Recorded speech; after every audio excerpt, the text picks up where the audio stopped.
नरसिंह भगवान की सर्व विघ्न विनाशक नरसिंह भगवान की भक्त वत्सल लक्ष्मण भगवान की भक्त श्रोण प्रहलाद महाराज की नित्य लीला प्रवेश डिवाइन ग्रेस अभय शरणारविंद भक्ति वेदांत स्वामी श्रीला प्रभुपाद की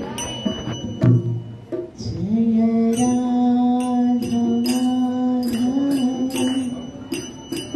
Kunj Bihari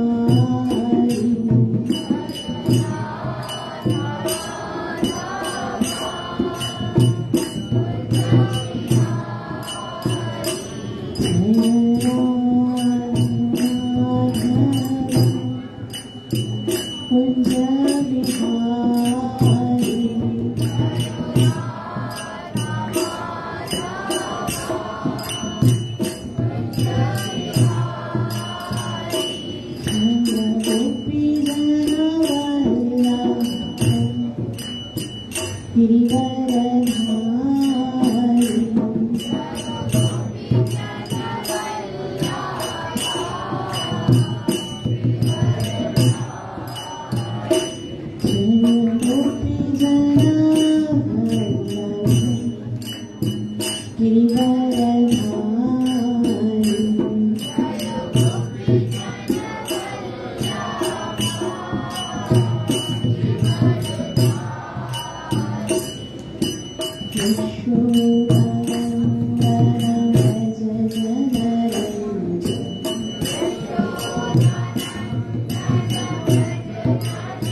Srila Pravesh's Divine Grace Sagai Charna Vindivedant Swami Srila Prabhupada भगवत कथा में प्रवेश करने से पहले गुरु अर्घ से कृपा की याचना करते हुए मंगलाचरण करेंगे ताकि हम जो कुछ श्रवण करने वाले हैं उसका हमें पूरा पूरा लाभ प्राप्त हो सके। योग्य है समाज जोड़िए, नेत्र बंद कीजिए, हृदय में उठे बैठे हुए भगवान का दर्शन कीजिए, उनके चरणों का ध्यान करते हुए मंगलाचरण कीजिए। गुरवे गौरचंद्राय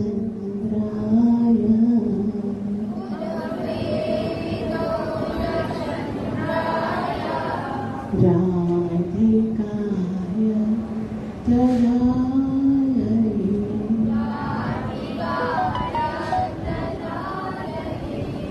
कृष्णाय कृष्ण भक्ताय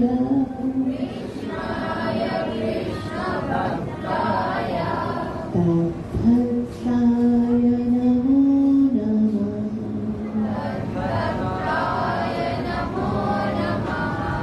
नारायणं नमस्कृत्य नरं चैव नरोत्तमं दैवीं सरस्वतीं व्यासं ततो जयमुदीरये।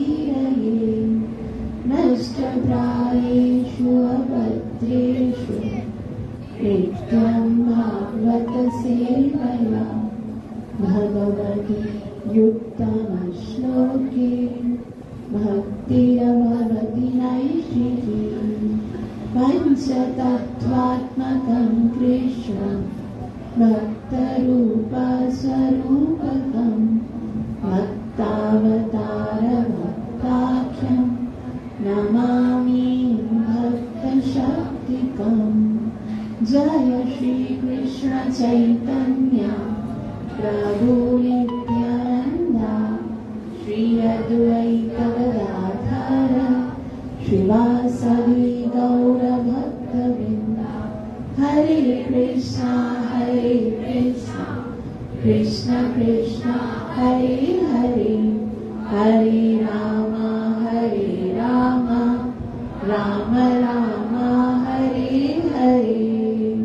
ग्रंथराज श्रीमद् भागवतम महापुराण की हम श्रीमद् भागवतम के दशम स्कंद के अध्याय 27 जिसका शीर्षक है देवराज इंद्र के द्वारा भगवान श्री कृष्ण की स्तुति, उसको श्रवण कर रहे हैं।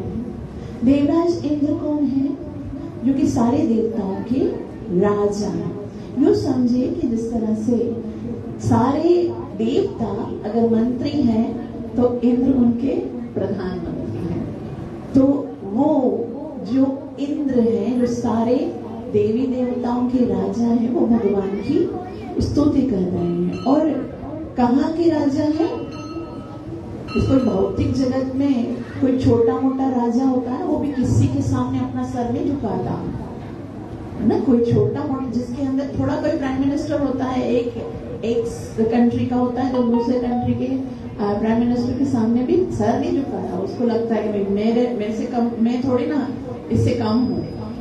लेकिन इंद्र जो कि स्वर्ग के राजा है, स्वर्ग जहां पर जाने की सब इच्छा करते हैं, वहां के राजा। और उनको अपॉइंट कौन करते हैं पता है? यहाँ पर जो है ना प्राइम मिनिस्टर बनते हैं और उनको अपॉइंट कौन करते हैं? हाँ, वो इलेक्शंस होते हैं और फिर जनता वोटिंग देती है और इसके कारण जो है वो अपॉइंट होते हैं। लेकिन इंद्र को पता है कौन अपॉइंट करता है? इंद्र को ब्रह्मा जी अपॉइंट करते हैं। बहुत सारे लोग होते होंगे ऐसे, मतलब उनमें भी ऐसा शतकृति, जैसे मैंने आपको बताया था कि 100 अश्वमेध यज्ञ करने पड़ते हैं, तो उन सारे 100 अश्वमेध करने वालों की क्यू होती होगी। और फिर ब्रह्मा जी उनको अपॉइंट करते हैं और उनका इलेक्शन नहीं होता है, वहां का सिलेक्शन होता है।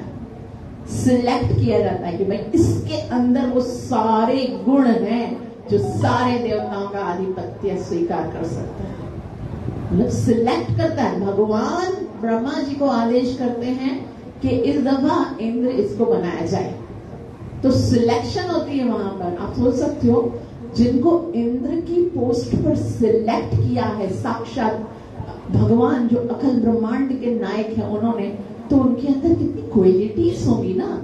सारे देवताओं ने जिनके अंडर में रहकर काम करना स्वीकार किया होगा, सारे जितने इंद्र के आधिपत्य में कौन कौन देवता है, चंद्र है, वरुण है, गणपति है, और जितने भी देवी देवताओं के नाम आपको पता है, वो सारों ने इंद्र के अंडर में रहकर काम करना स्वीकार किया है कि हाँ ये हमारे राजा हैं और हम इनके आदेश के अनुसार कार्य करेंगे।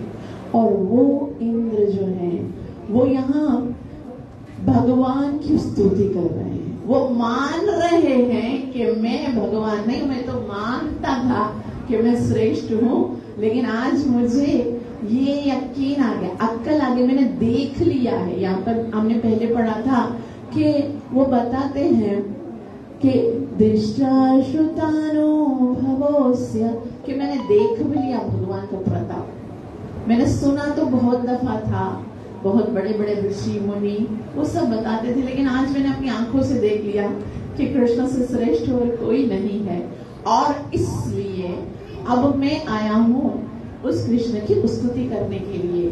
और वो कौन है? भगवान की स्तुति करते हुए इंद्र कहते हैं बहुत। अब देखो क्या सीन है, इंद्र से गलती हो गई है। गलती क्या हो गई है कि उन्होंने भगवान श्री कृष्ण की परीक्षा लेने का प्रयास किया और उनके प्रिय ब्रजवासियों को डुबोने का प्रयास किया। ये अलग बात है कि जहाँ कृष्ण है, जिनके साथ कृष्ण है, उनको कभी कोई क्षति पहुंच नहीं सकती, लेकिन इंद्र ने कोई कमी नहीं छोड़ी थी। अपना पूरा एड़ी चोटी का दम लगाया था कि मुझे इन सारे ब्रजवासियों को मारना है। लेकिन जयस्तु पांडु पुत्राणाम येषां पक्षे जनार्दन, जिनके साथ में कृष्ण है, जिनकी नैया के खेवैया भगवान कृष्ण है, उनकी नैया कभी नहीं डूब सकती। तो ब्रजवासियों को तो कुछ दुख तो नहीं हुआ, लेकिन इंद्र को अक्ल आ गई कि भाई ये मैंने जिसके साथ पंगा लिया है वो कोई साधारण नहीं है, तो मैं मुझे क्षमा मांगने जा रहा था। अब इंद्र है, जैसे मैंने बोला, इंद्र के अंदर बहुत सारी क्वालिटीज हैं, ज्ञान की कोई कमी नहीं। हमारे जैसा बंदा होता तो क्षमा मांगने कैसे जाता है ना। आपसे कोई गलती हो जाती, आप कैसे बोलते? मुझसे गलती हो गई, मैंने आपका अपराध कर दिया, ये कहते ना। इंद्र के क्षमा मांगने का क्या स्टाइल है, बहुत ही सुंदर रीति से इंद्र बोलते हैं। श्री इंद्र उवाच विशुद्ध सत्वं तव धाम शांतम तपोमयं ध्वंस्तरजस्तमस्कम् मायामयोऽयं गुणसम्प्रवाहो न वेद्यते ते ग्रहणानुबंध। पहला शब्द बोलते हैं विशुद्ध सत्व, कि भगवान मैं वैसे तो मैं आपसे क्षमा मांगने आया हूँ, लेकिन मुझे लगता है आपका अपराध तो कोई कर ही नहीं सकता, आपका तो अपराध हो ही नहीं सकता। मतलब ऐसा कहने का है कि वो कहते हैं कि वास्तव में प्रभु कोई भी आपका अपराध कर ही नहीं सकता, क्योंकि अपराध तो भौतिक शरीरों का होता है। जैसे सपोज अगर कोई अपराध करेगा, कैसे देगा? गाली देगा, उसको मारेगा, लेकिन वो तो शरीर को लगता है ना।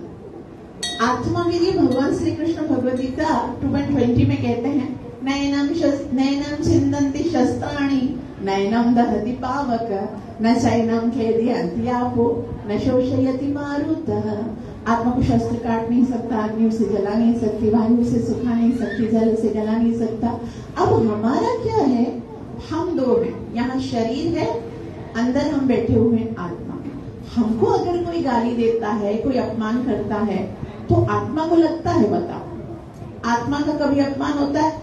अगर कोई बोलता है किसी को, कोई डायन बोले, कोई मतलब कुछ भी उल्टा सीधा बोलता है, तो लगता किसको लगता है? हमको पता लगता है कि ये गाली है। अच्छा, हमको पता होता है कि ये गाली है, इसके लिए हमको दुख लगता है, अगर वही कोई ना बहुत ही है ना दूसरे लैंग्वेज में बोले और हमको पता नहीं हो कि वो गाली है, तो वही वर्ड्स अगर दूसरी लैंग्वेज में बोलेंगे तो हमको वो इफेक्ट करेंगे? नहीं करेंगे ना। और इवन वही शब्द अगर दूसरे तरीके से बोले जाते हैं, जैसे अगर कोई किसी को बोलता है ए यू रास्कल, तो उसको बुरा लगेगा ना क्यों? लेकिन अगर वही उसकी कोई प्रेमिका होती है अपने प्रेमी को बोलती हे यू रास्कल, तो उसको मतलब ऐसा लगेगा ना, उसको लगेगा यार ऐसे ही कर रही है ना। तो मतलब ऐसा है, आपके मानने पर है कि अपराध है या नहीं है। अपराध वो कर रहा है, वो उसका अपना मेंटल, लेकिन आप अगर उसको मानते हो कि ये अपराध है तो वो अपराध है।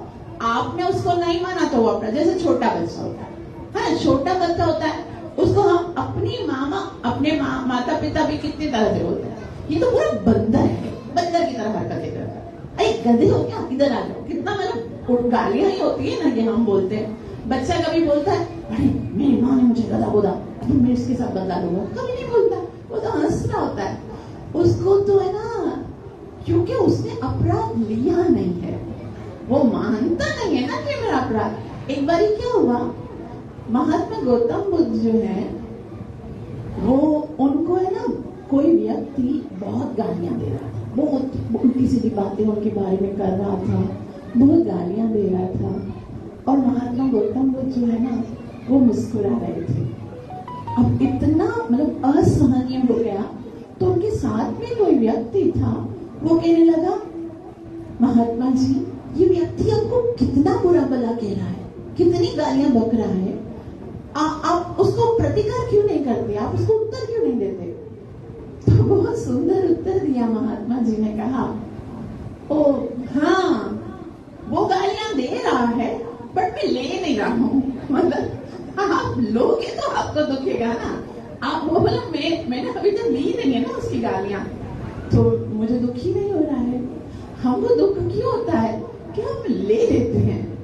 एक बात याद रखिए, आपको जो काम की चीज हो ना वो लेनी चाहिए, अगर आपके काम की चीज है ना तो उसको पास रहने दो। आपको अपमान नहीं चाहिए, तो जो कर रहा है ना वो अपना ही कर्म खराब कर रहा है, आपको कुछ नहीं होने वाला है ना। जो बोल रहा है, जो गलती कर रहा है, जो गलत बोल रहा है, उसके ही तो कर्म खराब होंगे ना, रिजल्ट उसको भोगना पड़ेगा। आप सुनोगे, आप स्वीकार करोगे, आप रिएक्ट करोगे ना, फिर बदले में तो ज़ाहिर मुंह से निकलेगा, फिर आपके भी कर्म खराब। अपने को सीखिए और रखो। एक बात बहुत सुंदर बता रही हूँ मैं आपको, अगर ये याद रहेगी ना तो मजा आएगा जीने में। वो ये है कि अपने आप को ऊपर उठाने में, बनाने में इतने मसरूफ हो जाओ कि दूसरों के अवगुण देखने के लिए टाइम ही ना मिले, है ना। अपनी भक्ति, अपने जो भी कार्य है आपका, अपना गोल जो है, उसको पाने में इतने बिजी हो जाओ कि दूसरे क्या कर रहे हैं, वो सही कर रहे हैं कि गलत कर रहे हैं, उनके लिए टाइम ही नहीं निकले। क्यों टाइम दे? हमारे पास जो सबसे ज्यादा कीमती चीज है वो क्या है? समय है। और वो समय हम स्वयं को देने की बदले में उनको दें जो कि गलत कर रहे हैं, जो निंदा कर रहे हैं, जो गलत कार्य करते हैं, हमारा जाए क्या? उनको सोचने से हमारा कोई फायदा तो होने वाला नहीं है। इसलिए क्या अपने से सेल्फिश हो जाओ कि भाई मैं अपने को टाइम दूं ना, उसके बारे में क्यों सोचूं, तो बहुत मजा आएगा। अच्छा, तो उसी तरह से भगवान को इंद्र कहते हैं विशुद्ध सत्व। आप तो परम सत्व हो, परम शुद्ध हो। आपको तो ये भौतिक वस्तुएं लगती नहीं है, क्योंकि आप तो साक्षात आध्यात्मिक हो, वेदांत स्पिरिचुअल हो ना। अगर कोई भगवान को डंडी भी मारता है, कोई अगर मतलब मारता भी है, तो आत्मा को तो कुछ लगता ही नहीं है। हमारा चलो शरीर ये भौतिक है, हमको लग सकता है, चोट पहुंच सकती है, भगवान को थोड़ी ना चोट पहुंचती है। भगवान तो पूरे के पूरे ही ना आत्मा से बने हुए हैं। आत्मा से बने हुए मतलब क्या है? जैसे हम है ना, हमारे अंदर आत्मा एक छोटा सा अंश है। कितना है? ऐसा बताया गया कि बालग्रे शतभागस्य शतदा कल्पितस्य च। बाल के अग्रभाग की नोक जो होती है ना बाल की, उसके 10,000वें हिस्से की जितनी आपके अंदर आत्मा है। तो उतनी सी आत्मा है और बाकी सब क्या है इतना बड़ा, वो सब शरीर है। अब शरीर को तो लगेगा ना, कोई थप्पड़ मारेगा, कोई झांटा मारेगा, कोई कुछ मारेगा तो लगेगा, लेकिन भगवान जो है ना वो पूरे के पूरे आत्मा से बने, उनका शरीर नहीं है। पृथ्वी जल अग्नि वायु आकाश से बना हुआ ये शरीर नहीं है। वो कैसे है, जैसे आपने मिश्री देखी है ना, मिश्री जो है ना वो पूरी की पूरी मिठास होती है। उसको आगे से टेस्ट करें चाहे पीछे से टेस्ट करें चाहे कॉर्नर से करें, पूरी की पूरी मीठी होती है ना। उसी तरह से भगवान जो है वो पूरे के पूरे आत्मा है, उसमें कोई भेद नहीं है, उसमें शरीर और आत्मा का भेद नहीं है। तो भगवान को है ना याद बता रहे हैं, इंद्र जी कहते हैं कि आप तो विशुद्ध सत्व हो, आपका भला अपमान कौन कर सकता है। अपमान तो उसका होता है जो ये भौतिक जगत में ये शरीर में होता है, शरीर मानता है स्वयं को। अपमान वास्तव में अज्ञानता है। आप अगर किसी का अपराध मानते हो ना, इसने मेरा अपराध किया है, तो वो अज्ञानता है, आपका अपराध कोई नहीं कर सकता। आप भगवान ने कहा Bhagavad Gita chapter number 15 verse number 7, ममैवांशो जीवलो, तो मेरे अंश हो। तो जितने प्योर भगवान है ना उतने ही प्योर हम हैं। जिस तरह भगवान को कोई आपत्ति नहीं आ सकती, कोई उनकी निंदा नहीं कर सकता, कोई उनको कष्ट नहीं पहुंचा सकता, उसी तरह से जीव को भी नहीं कर सकता।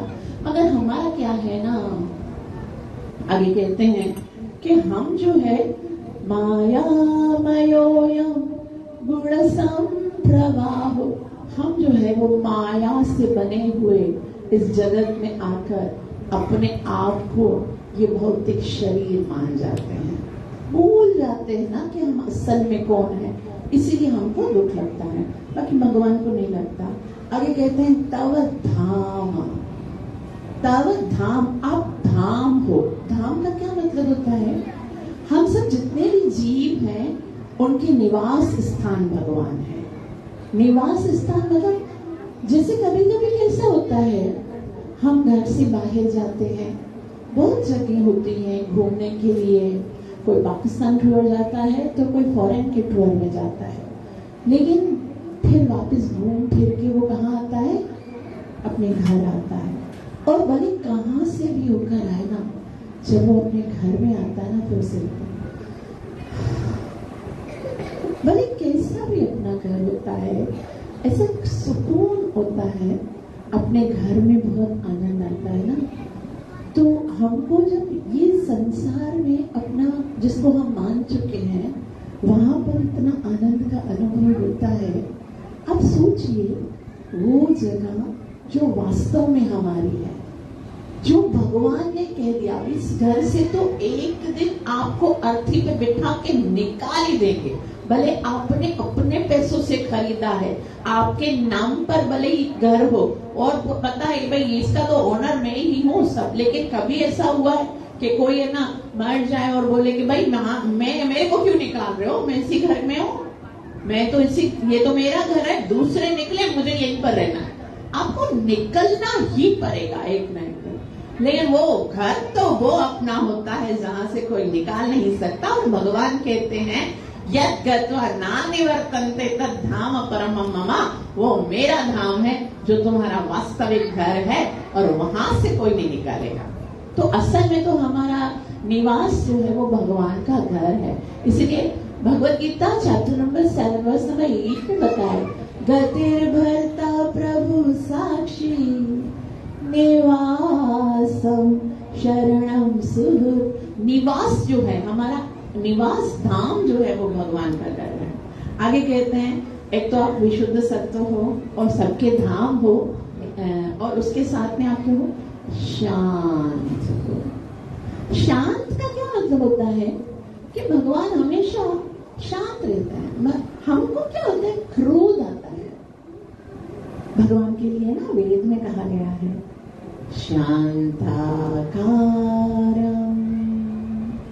भुजंगशयनं पद्मनाभं सुरेश्वरं। शांताकारं, भगवान का आकार शांत है। और हमारा क्या है, हम उद्विग्न हो जाते हैं। उद्विग्न क्यों हो जाते हैं, हमको गुस्सा क्यों आता है पता है? गुस्सा इसलिए आता है क्योंकि हमारी इच्छाएं हैं, अब वो इच्छा पूरी नहीं होती है तो गुस्सा आ जाता है। हम सोचते हैं कि ये ऐसा होना चाहिए और वैसा नहीं होता है, उसके अपोज में होता है तो हमको गुस्सा आ जाता है। हम सोचते हैं ऐसा नहीं होना चाहिए, उसने ऐसा क्यों किया, उसको ऐसा नहीं करना चाहिए, और फिर वो अगर ऐसा कर देता है तो फिर हमको क्रोध आने लगता है। लेकिन भगवान को ना कभी क्रोध नहीं आता। क्यों नहीं आता? क्योंकि भगवान ना इच्छा नहीं करते। भगवान आपसे एक्सपेक्टेशन नहीं रखते हैं। हाँ, हम अपने बच्चों से एक्सपेक्टेशन रखते हैं ना कि इसको ऐसा ही करना चाहिए, और फिर वो ऐसा नहीं करता फिर उसकी शामत आती है, गुस्सा आ जाता है फिर हमको ना। भगवान क्या कहते हैं भगवत गीता में? पूरी भगवत गीता अर्जुन को बताते फिर कहते हैं, अर्जुन मैंने तुमको पूरी भगवत गीता सुना दी, फिर क्या तथा करो जी हमारे नहीं कर, हाँ जो करो तुम्हारी मर्जी है। मतलब भगवान जो है भक्ति करने के लिए आपको बाध्य नहीं करते कि नहीं आपको भक्ति ही करनी है। मेरी भक्ति भगवान बताते हैं कभी आपको भक्ति करनी चाहिए, इससे लाभ होगा आपका हित इसमें है कि आप मुझे प्रणाम करो, मेरी पूजा करो, मेरी भक्ति करो। लेकिन ऐसा भी नहीं है कि जबरदस्ती आपसे करवाऊं, क्योंकि जबरदस्ती है ना, पूजा तो करवाई जा सकती है मगर प्यार नहीं करवाया जा सकता है ना। प्यार तो स्वतंत्रता से होता है। आपको अगर चेक करना है ना कि कोई मुझसे प्यार करता है या नहीं करता है, तो उसके लिए ना आप उसको आजाद छोड़ दो, एकदम आजाद, उसको बाउंड मत करो। और जब वो फिर भी आजाद इतने करोड़ों की भीड़ में भी आपको सिलेक्ट करता है तो समझो आपसे प्यार। हमको पता है हमसे कोई भी सच्ची में प्यार करता नहीं, इसीलिए हम सबको बांध के रखना चाहते हैं। हम जानते हैं आजाद छोड़ेगा फिर चला गया कर, तो इसके लिए ना हम चाहते हैं नहीं भाई खोना नहीं है तो मेरे साथ रहो। तो कहते हैं लेकिन भगवान जो है वो गुणों में कभी बंधते नहीं है। मायायोऽयं गुण संप्रवाहो, यानी कि माया का जो प्रवाह है, माया के जो 3 गुण हैं, सत्व गुण, रजोगुण और तमोगुण, और वो सारे जीवों को यहाँ तक कि देवताओं को भी अपने चंगल में फांस के रखते हैं। देवता जो है, ब्रह्मा भी, चाहे शिव जी हैं चाहे विष्णु हैं, वो भी माया के ही अंडर में कार्य करते हैं ना। रजोगुण से संसार की उत्पत्ति करते हैं ब्रह्मा जी, सत्वगुण से विष्णु जी संसार का पालन करते हैं, और तमोगुण को ग्रहण करना पड़ता है महादेव को, तभी वो संहार करते हैं। हम जो भी कार्य करते हैं, आप यहाँ पर बैठे हो ना, मंदिर है ना, कथा सुन रहे हो ना, फिर भी आपके ऊपर गुण है ना, वो हावी है। देखो कोई कथा में बैठता है और फिर वो ना किसी के बारे में सोचता है, अरे वो कौन है, आज उसने क्या पहना है, या फिर आज पता नहीं प्रसाद में क्या बना होगा, तो सब रजोगुण है, हमें कुछ बौद्धिक इच्छा आ रही है। कोई है ना कथा में बैठते बैठते सो जाता है, तो समझो उसके ऊपर कौन सा गुण है, तमोगुण है। और अगर कोई कथा में सुन रहा है, मतलब भगवान से प्रेम कर लेने के लिए नहीं सुन रहा है, कभी कभी हम लोग सोचते हैं कि भाई चैलेंजिंग मूड में होता है, सुनूंगा पक्का पक्का श्लोक को देखूंगा और फिर मैं कॉन्ट्रास्ट क्वेश्चन करूंगा, तो ज्ञान अर्जित करने के लिए कर रहे हैं। तो सत्वगुण मतलब आपका भाव जो है, हर समय हम जो सोचते हैं, हम बोलते हैं, हम जो करते हैं, हर समय हमारा सारा व्यवहार जो है वो माया के अंडर में हो रहा होता है। लेकिन भगवान के लिए ब्रह्मा जी कहते हैं न वेद्यते, आपके ऊपर माया अंडर कंट्रोल नहीं कर सकती आपको, क्योंकि आप माया के अधिपति हो।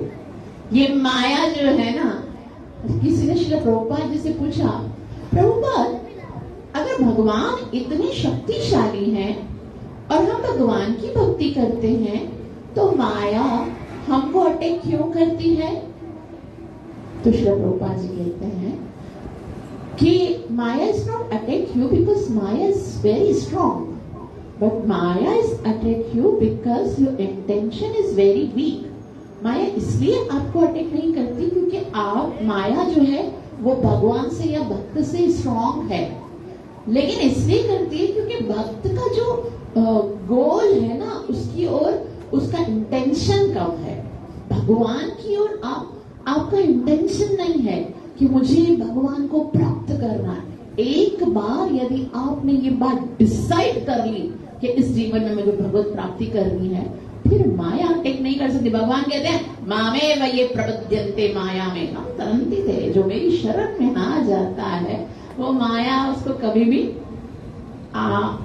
अपने चुंगल में नहीं फंसा सकती। और क्या है, आगे कहते हैं कि ग्रहणानुबंध मतलब जो ज्ञान को ढककर, ग्रहण का क्या मतलब होता है, जैसे सूर्य होता है उसके ऊपर ग्रहण लगता है तो सूर्य छुप जाता है ना, तो उसी तरह से यहाँ पर भगवान को कहते हैं कि माया क्या करती है, वो जीव को ढक देती है। जीव मतलब आत्मा का जो स्वरूप है वो भूल जाते हैं। हमको हमारे शरीर का स्वरूप याद रहता है।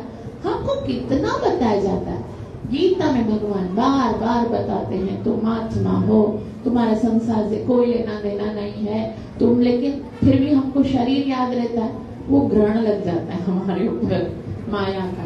लेकिन यहाँ पर कहते हैं कि भाई आप, इंद्र भगवान श्री कृष्ण को कहते हैं कि आपको माया का ये ग्रहण कभी नहीं लग सकता। ग्रहण का मतलब है अज्ञान, जो आपके ज्ञान को ढक ले, आप हमेशा विशुद्ध रहते हो। तो अभी इस श्लोक में ना ब्रह्मा जी क्या बताते हैं कि भाई आपका तो अपमान हो ही नहीं सकता, क्योंकि आप तो नितांत विशुद्धतम हो, नितांत आध्यात्मिक हो, स्पिरिचुअल हो, आप धाम हो, आप शांत हो। माया आपको कभी कंट्रोल में नहीं कर सकती, और माया के ये गुण जो हैं वो आपको कभी भी अपने कंट्रोल में नहीं कर सकते, और ये अज्ञान का आवरण आपके ऊपर कभी नहीं आ सकता। तो मानो कृष्ण ने पूछा, कृष्ण छोटे से बालक हैं उस समय, इंद्र इतने बड़े देवता के रूप में आए हैं और इंद्र कृष्ण की स्तुति कर रहे हैं। तो मानो कृष्ण पूछ रहे हैं, अच्छा तो इंद्र जी आप कहते हो कि मैं विशुद्ध सत्व हूँ, मुझ में गुण और माया का प्रवाह नहीं है। जब माया नहीं है तो मेरे अंदर राग क्यों है? राग मतलब प्रेम क्यों करता हूँ मैं ब्रजवासियों के साथ? अभी देखो, प्रेम और द्वेष हम संसार में करते हैं ना। कुछ लोग हमें अच्छे लगते हैं, कुछ लोग हमें अच्छे नहीं लगते हैं। तो जो अच्छे लगते हैं मतलब उनके साथ राग है, जो नहीं लगते ना उनके साथ द्वेष है, प्रेम है, नफरत है, ऐसा होता है ना। अब वो माया के कारण है ना, आत्मा के लिए तो सब बराबर है। शरीर के रिश्तों के कारण ही या पिछले जन्मों के कर्मों के कारण ही ये भेदभाव है, द्वंद्व है। लेकिन अगर भगवान के अंदर कोई ऐसा शरीर का संबंध ही नहीं है, माया का कोई आक्रमण नहीं है, तो भगवान पूछते हैं आप बताओ फिर मैं राग क्यों करता हूँ, मैं द्वेष क्यों करता हूँ? इंद्र ने कहा किससे किया राग? बोला दिखा नहीं तुमने, मैं ब्रजवासियों को कितना बचाता हूँ, जब भी आफत आती है मैं ब्रजवासियों की रक्षा करता हूँ। तुमने इतने बारिश करी, अगर मुझे इनसे प्रेम नहीं होता तो मैं बोलता ठीक है अपने कर्मों के अनुसार डूब जाओ भले। मैं इसे सोचता ना, मैंने फिर भी नहीं, गोवर्धन को खड़ा कर दिया, खुद को खड़े करके 7-7 दिन तक मैं गोवर्धन को पकड़े रहता था। मतलब मैं उनसे प्रेम करता हूँ ना, राग करता हूँ। और मैंने तुमसे द्वेष भी तो किया। मैं देख रहा था कि ब्रजवासी अपने परंपरा के अनुसार हर साल आपकी पूजा करते हैं, मैं क्यों इंटरफेयर किया?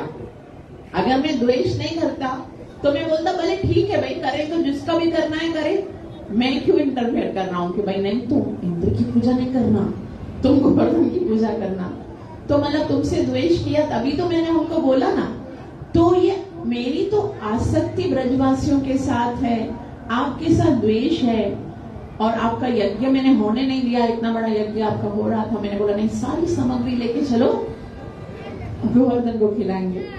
तो उसके लिए ना इंद्रदेव बहुत ही सुंदर उत्तर देते हैं। इंद्रदेव कहते हैं कुतोनु दधे तव ईशत कृता लोभादयो ये भुदलिंग भावा तथापि दंड भगवान विवर्ति धर्मस्य गुप्त्यै खिल निग्रहास्य कुतो न तद हेतव, हेतव का मतलब होता है, इसका ये कारण नहीं है कि आपको उनके साथ द्वेष, उनके साथ प्रेम है और मेरे साथ द्वेष है, इसके लिए आपने ऐसा नहीं किया है। भगवान बोलेंगे फिर क्यों किया भाई? तो कहते हैं क्योंकि तव ईश तत्कृता, क्योंकि आप ईश हो, आप भगवान हो। और भगवान किसके हैं? संपूर्ण सृष्टि के भगवान हैं। अब जो भगवान हैं तो उनको कार्य करना पड़ता है जीवों के कल्याण के लिए। वो बोलते हैं लोभादयो ये भूतलिंग भावना, ये अभूत लिंग भावना। अभूत मतलब जो अज्ञानी है, जिनके पास कोई बुद्धि नहीं है, जिनके पास कोई अक्ल नहीं है ना, ये काम क्रोध लोभ मोह राग द्वेष हो तो उनके अंदर होता है। आप तो विशुद्ध सत्व हो, आपके अंदर अज्ञानता तो नहीं है, आप तो बिल्कुल प्योर। भगवान कहते हैं वेदैश्च सर्वे अहमेव वेद्यो वेदांत कृत वेद विदेवचाम, सारे वेदों का रचने वाला ही मैं हूं।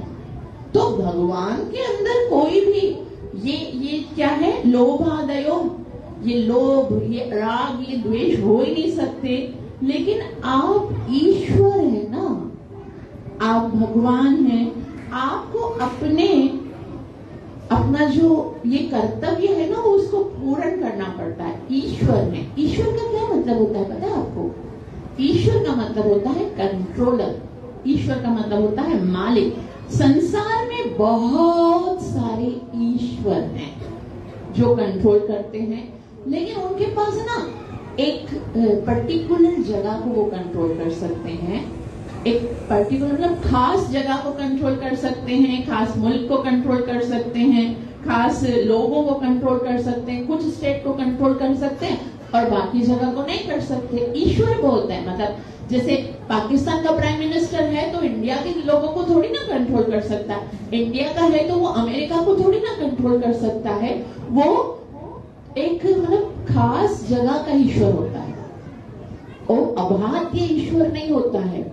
और इसके लेकिन फिर भी उसको बोलते हैं भाई, जैसे मालिक बोलते हैं। मालिक पहले अभी क्या बोलते हैं? प्राइम मिनिस्टर बोलते हैं, पहले बोलते थे ये मालिक, ये हमारे मालिक हैं। लेकिन इसका मतलब नहीं है कि वो वास्तव में सबका मालिक है। लेकिन यहाँ इंद्रदेव कहते हैं कि आप जो हो वो अबोध, मतलब इसके आपके ईश्वरत्व को, आपके कंट्रोलर सिस्टम को कोई भी भेद नहीं सकता।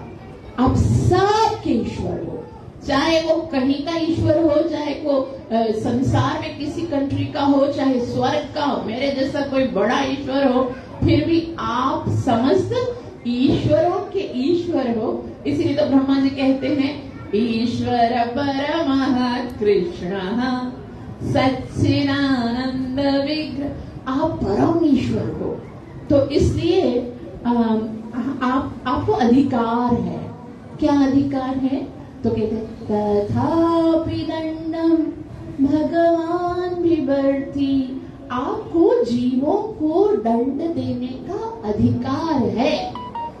और यहाँ श्री प्रभुपाद जी ने एक बहुत सुंदर बात लिखी है कि अगर हमें अदालत के दंड का भय ना होना तो सारे लोग अपराधी हो जाए, है ना। अगर आपको पता हो कि भाई आप पाप कर सकते हो, आप कोई भी पाप कर सकते हो, आपको अदालत से कोई भी सजा मिलने वाली नहीं है, ना ही आपको नरक में जाना पड़ेगा। तो बताओ कितने लोग हैं जो पाप नहीं करेंगे? आज हम लोग पाप नहीं करते हैं ना, उसका कारण ये नहीं कि हम पुण्य आत्मा हैं, अब हमारे मन में पाप की भावना नहीं है। जीव स्वभाव तो दुष्टा, जीव के अंदर ना अपराध करने की एक नेचुरल स्वाभाविक एक इच्छा होती है अपराध करने की। कभी देखो, आप अगर पुण्य आत्मा हो ना तो उसका परीक्षण आप अकेले में करो। जब आप अकेले हो, जब आपको कोई नहीं देखता, तब देखो YouTube पे क्या देख रहे हो। तब जब आपको कोई देख नहीं रहा, तब देखो आप किसके साथ क्या बात कर रहे हो। अगर आप पवित्र हो, अगर आप जो है ना आपके स्वभाव जो है पवित्र है ना, एकांत पवित्र होना चाहिए। जब आपका एकांत पवित्र है तो समझो आप पुण्यात्मा हो। लेकिन एकांत पवित्र होना ये कोई साधारण बात नहीं है। प्राण प्रिय श्री राधा वृंदावन चंद्र भगवान की तो यहाँ पर कहते हैं तथापि दंडम भगवान विवर्ती। आप हालांकि जो है ना आप ईश्वर हो, आपके अंदर ये राग और द्वेष नहीं है, फिर भी आप दंड देते हो। कारण क्या है? धर्मस्य गुप्त्यै खिल निग्रहाय। आप इसलिए दंड देते हो कि हे भगवान धर्मस्य, ताकि लोग धर्म का आचरण करें। अगर सारे अधर्मियों को पता चले फुल्ली फ्रीडम है तो कौन धर्म का आचरण करेगा? सबको भय है कि भगवान देख रहा है, तो ना भगवान देख रहा है तो मुझे पाप नहीं करना है। तो एक भगवान 3 कारण से भगवान दंड देते हैं। एक तो धर्म की रक्षा करने के लिए, धर्म की स्थापना करने के लिए, धर्म से गुप्त है खिल निग्रह, खिल और दुष्टों का निग्रह करने के लिए, दुष्टों को सुधारने के लिए, और इसीलिए आप दंड देते हो। मतलब दुष्टों को सुधारने के लिए, धर्म की रक्षा करने के लिए। कभी किसी ने बोला कि भाई कोई गवर्नमेंट जेल क्यों बनाती है? क्या गवर्नमेंट चाहती है कि जेल बने, लोग पाप करें तो उसको जेल में डाल? लोग गवर्नमेंट जेल इसलिए बनाती है ताकि लोगों को भय रहेगा कि भाई पाप करूंगा तो जेल में डाल दिया जाएगा। इसीलिए जो है ना लोग पाप करने से भयभीत होंगे। वैसे जेल में फिर भी डाला जाता है ना पापियों को। क्यों डाला जाता है? वो इसलिए जाता है कि जेल में जाएंगे तो सुधरेंगे, नेक्स्ट टाइम पाप नहीं करेंगे। तो भगवान को कहते हैं कि आप किसी से द्वेष नहीं करते, आपकी किसी की आसक्ति नहीं होती। आप दंड इसलिए देते हो क्योंकि धर्मस्य गुप्त्यै खिल निग्रहाय, ताकि धर्म की स्थापना हो सके और जो दुष्ट हैं उनका निग्रह हो सके। आप सबका बहुत बहुत आभार जो इतना प्रेम से श्रवण किया। कृपया मुझे आशीर्वाद अवश्य दीजिएगा कि निरपराध भाव से मैं हरि नाम का जप कर सकूं, अपनी सेवा और साधना से गुरु और कृष्ण को प्रसन्न कर सकूं। 3 बार महामंत्र पढ़ के मेरा उत्साह बढ़ाइएगा। हरे कृष्णा कृष्णा कृष्णा हरे हरे, हरे राम राम राम हरे हरे, हरे कृष्णा कृष्णा कृष्णा हरे हरे, हरे राम राम राम हरे हरे, हरे कृष्णा कृष्णा कृष्णा हरे हरे, हरे राम राम राम। ग्रंथराज श्रीमद् भागवतम महापुराण की, कलिपावन अवतार चैतन्य महाप्रभु की, कलिवाधार हरे कृष्ण महामंत्र की, नित्य लीला प्रवेश डिवाइन ग्रेस अभय चरणारविंद भक्ति वेदांत स्वामी श्रीला प्रभुपाद की, गौर प्रेमानंदी। 5 मिनट के लिए प्रभु कीर्तन करेंगे, आप साथ दीजिएगा।